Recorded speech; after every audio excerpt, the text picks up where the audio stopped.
Hi friends, welcome to my channel Sigda వంటలు. ఈరోజు recipe వచ్చేసి సగ్గుబియ్యంతో రస్మలై అండి. ఈ రాబోయే సమ్మర్లో అయితే ఈ రెసిపీ మీకు చాలా అంటే చాలా నచ్చేస్తుంది. మనం కూల్గా ఏదైనా తినాలనిపిస్తే ఇలా హెల్తీ వేలో అయితే రస్మలై చేసేసుకోండి. చాలా సింపుల్ ప్రాసెస్లో చేసేసుకోవచ్చు, చాలా టేస్టీగా ఉంటుంది. దీనికోసం అయితే ముందుగా ఒక గ్లాస్ వరకు సగ్గుబియ్యాన్ని తీసేసుకోవాలి. ఇలా సగ్గుబియ్యం తీసుకున్న తర్వాత ఇప్పుడు ఇందులోనే మనం సగ్గుబియ్యం మునిగేంత వరకు వాటర్ని వేసేసుకోవాలి. ఇలా వాటర్ వేసుకున్న తర్వాత ఒక గంట నుండి 2 గంటల పాటు మనం సగ్గుబియ్యాన్ని నానబెట్టేసుకోవాలండి. మనకి అప్పుడే వాటర్ అంతా సగ్గుబియ్యం పీల్చేసి మనకి రస్మలై అనేది సాఫ్ట్గా వచ్చేస్తుంది. చూడండి, గంట తర్వాత మనకి వాటర్ అంతా సగ్గుబియ్యం పీల్చేసింది కదా. ఇప్పుడు ఈ సగ్గుబియ్యాన్ని మనం నానబెట్టుకున్న సగ్గుబియ్యాన్ని మిక్సర్ జార్లోకి అయితే వేసేసుకోండి. కొంచెం బరకగా గ్రైండ్ చేసుకున్న తర్వాత ఇప్పుడు ఇందులోనే 2 టీ స్పూన్ల వరకు మనం షుగర్ పౌడర్ని వేసేసుకోండి. మీరు షుగర్ పౌడర్ ప్లేస్లో షుగర్ కూడా వేసుకోవచ్చండి. షుగర్ పౌడర్ వేసుకున్న తర్వాత మెత్తగా గ్రైండ్ చేసేసుకోండి. మనం ఇందులో ఎక్స్ట్రా వాటర్ ఏమీ వేయనవసరం లేదు. మనం నానబెట్టాం కదా, ఆ వాటరే సరిపోతుంది. ఇప్పుడు మనమైతే ఇలా చేతికి వాటర్ని అప్లై చేసేసుకొని ఇలా రస్మలై షేప్లో అయితే ఒత్తేసుకోవాలండి. మనం వాటర్ని అప్లై చేసుకుంటే మనకి ఈజీ అయిపోతుంది ఈ వీటిని ఒత్తేసుకోవడం. లేదంటే సగ్గుబియ్యం అనేది చేతులకి స్టిక్కీగా ఉంటుంది కాబట్టి మనం ప్రతిసారి ఇలా వాటర్ని అప్లై చేసేసుకొని ఈ సైజులో అయితే ఒత్తేసుకోండి. అన్నిటినీ ఇలా అయితే చేసేసుకోవాలి. మనకి మరీ మందంగా కాకుండా మరీ పల్చగా కాకుండా నేను చూపిస్తున్న ఈ విధంగా అయితే రస్మలై అన్నిటిని చేసి పక్కకు పెట్టేసుకోండి. ఇప్పుడు ప్యాన్ పెట్టి మనం ఏ గ్లాస్తో అయితే సగ్గుబియ్యం తీసుకున్నామో అదే గ్లాస్తో 4 గ్లాసెస్ వరకు అయితే చిక్కటి పాలను తీసేసుకోండి. మనకి పాలు ఎంత చిక్కగా ఉంటే ఈ రస్మలై అనేది అంత టేస్టీగా ఉంటుంది.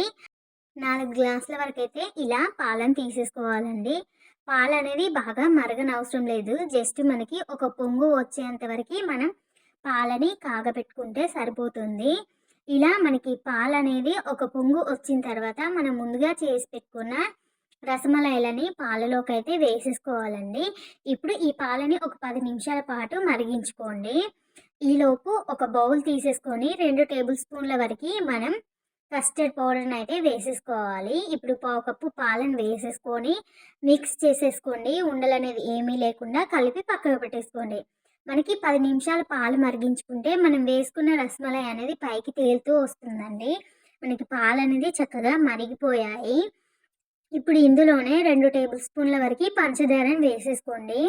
మీరు కొంచెం స్వీట్ ఎక్కువగా తినే వాళ్ళైతే 3 టేబుల్ స్పూన్ వేసుకోండి, సరిపోతుంది. ఇలా షుగర్ వేసుకున్న తర్వాత మొత్తం ఒకసారి కలిపేసుకోండి. ఇంకొక 2 నిమిషాలు మరిగించుకుంటే మనకి షుగర్ అంతా ఈ పాలలోకి కలిసిపోతుంది. ఒక 2 నిమిషాల పాటు మరిగించుకున్న తర్వాత మనం ముందుగా కలిపెట్టుకున్న కస్టర్డ్ మిక్స్ని మళ్ళీ ఒకసారి కలిపేసుకోండి. ఉండలు అనేది ఏమీ లేకుండా కలిపేసుకొని ఈ కస్టర్డ్ పాలని మనం పాలలోకి అయితే వేసేసుకోవాలండి. ఇలా కస్టర్డ్ పాలు వేసుకున్న తర్వాత మొత్తం ఒకసారి కలిపేసుకోండి. మనకి ఎక్కువసేపు ఏమీ ఈ పాలు మరిగించిన అవసరం లేదండి. కస్టర్డ్ మిక్స్ వేసుకున్న తర్వాత ఒక 2 నిమిషాల పాటు పాలు మరిగించుకుంటే మనకి అంతా సెట్ అయిపోతుంది. ఒక 2 మినిట్స్ మొత్తం ఒకసారి కలిపేసుకోండి. ఉండలు అనేది ఏమీ లేకుండా కలిపేసుకొని ఒక 2 మినిట్స్ తర్వాత మనం స్టవ్ ఆఫ్ చేసేసుకోవడమే. మనకి సగ్గుబియ్యంతో రస్మలై అయితే రెడీ అయిపోయిందండి. టేస్ట్ అయితే చాలా బాగుంటుంది. తప్పకుండా ట్రై చేయండి. ఇంట్లో అందరికీ నచ్చేస్తుంది.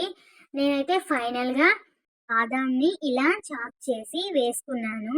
ఇది మనం ఫ్రిడ్జ్లో పెట్టి సర్వ్ చేసుకుంటే చాలా అంటే చాలా బాగుంటుంది.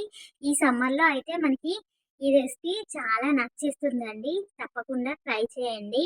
ఈ వీడియో నచ్చితే లైక్ చేయండి, షేర్ చేయండి, అలాగే నా ఛానల్ని సబ్స్క్రైబ్ చేయండి. Thank you for watching Snigdha వంటలు.